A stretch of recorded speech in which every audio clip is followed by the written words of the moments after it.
Il-Gvern permezz tal-Ministeru għall-Ambjent qed ikompli jsaħħaħ l-investiment fiż-żoni ambjentali rurali fosthom fis-siti ta' Natura 2000. Dan grazzi għal kollaborazzjonijiet ma' qdiet mhux governattivi sabiex iħarsu dawn il-postijiet kemm mill-aspett ambjentali u anke mill-aspett storiku.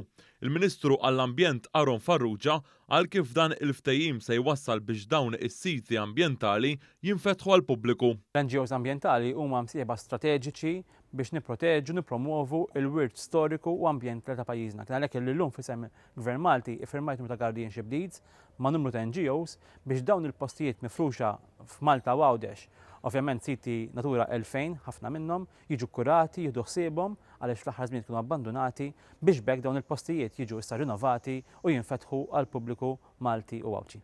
Fosthom hemm sit ta' aktar minn 14,000 metru kwadru f'Kamuna li ġiet fidej Friends of the Earth Malta.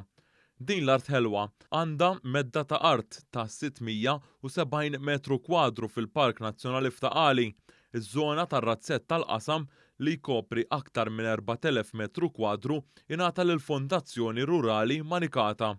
Il-Ministru Aron Farrugia saħaq li f'dan il-ftehim laqdiet qablu li jkun rispettat il-valur ekoloġiku u se tkun promossa l-edukazzjoni dwar l-aspett ambjentali fl-inħawi.